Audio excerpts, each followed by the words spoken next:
Guys, welcome back to my channel. So today we are going to discuss the MCQs for chapter number 2 of class 12, and the name of the chapter is Fundamentals of Partnership. So here we start with our first question. The agreement among partners is called. The agreement which we are having with our partner in partnership, what is it called? Is it partnership deed, or is it partnership by law, or is it partnership constitution, or none of the above? So it is partnership deed. Partnership deed is an agreement. It is an agreement among partners. Among partners. So in this partnership deed, it is all written about the salary of the partners, about the capital they are using in the partnership, about the terms and conditions for the partnership, about the rules and regulations. All these are written in the partnership deed. Now the second question, the agreement among the partners, is it should be written, is it should be verbal, it may be written or oral, or none of the above. So it is advisable to have the written agreement for partnership deed, but here we can say that the partnership agreement or the partnership deed may be written or oral. But if we have the written agreement, so that will be helpful for us as evidence in case of any dispute among the partners. Now coming to the third question, the liability of the partners in partnership firm under Indian Partnership Act 1932. Now here you have to learn this Indian Partnership Act year, that is 1932, is you have to tell the liabilities for the partner in partnership firm. Is it limited liability, is it unlimited liability, or it is no liability, or is it D, depending on the situation. So you must be aware about the liability in the partnership firm. So the partnership firm people are having the unlimited liability. Partners having the unlimited liability. Unlimited liability means they are liable to pay off the all the amount which they have taken. It will be lead to their selling of their personal property also. So here that's why I'm saying that the partners having the unlimited liability. Now coming to the fourth question, interest on capital is allowed. You have to tell that capital's interest is allowed on with what it is allowed. Is it allowed on opening capital? Is it allowed on the capital at the year end, or is it on average capital of the year, or none of the above?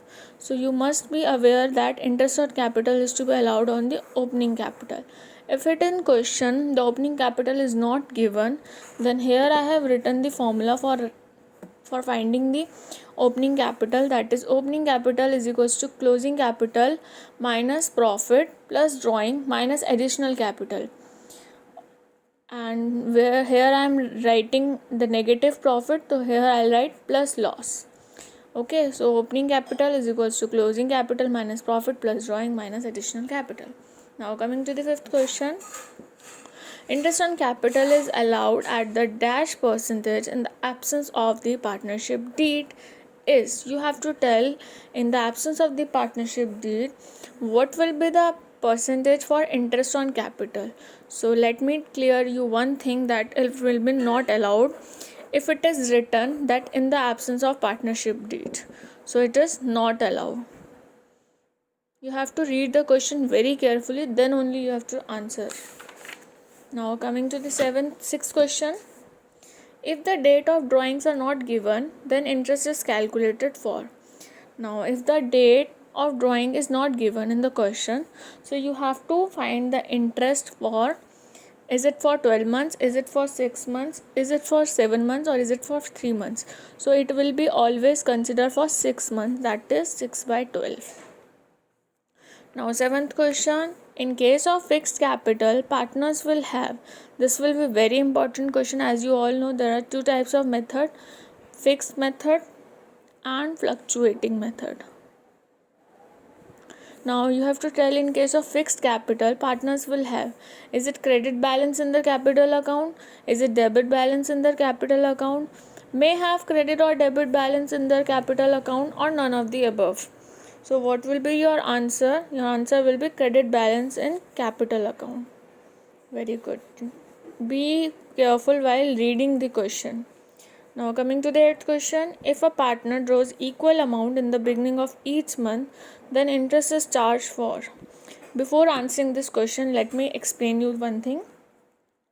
When we draw equal amount in the beginning of the year, in the middle of the year, and at the end of the year, but you have to see that all months and equal amount must be withdrawn. So in the beginning we consider 6.5 by 12, in the middle we consider 6 by 12, and at the end we consider 5.5 by 12 months. This is for monthly. So here we come. In the beginning, it is written in the beginning of each month. So what will be the interest charge on? I have written 6.5, so our answer will be B part. Now 9th question. In case of fixed capital, partners' current account will have. What will it have? It is credit balance, is it debit balance, or is it credit or debit balance, or none of the above? So in fixed capital, we can say that partner's current account will have a credit as or debit balance. Now coming to the 3rd question, and this is the last question for today's video. This is in case of fixed capital, interest on capital is. You have to tell in case of fixed capital, interest on capital is credited to partner's capital account, credited to partner's current account, may be credited to partner's current or capital account, or none of the above. So in case of fixed capital, interest on capital is credited to partner's current account. Which account? Current account. So hope this is visible to all of you and you all like my video. If you like my video, please like and subscribe my channel. Thank you so much for watching my video. Thank you so much.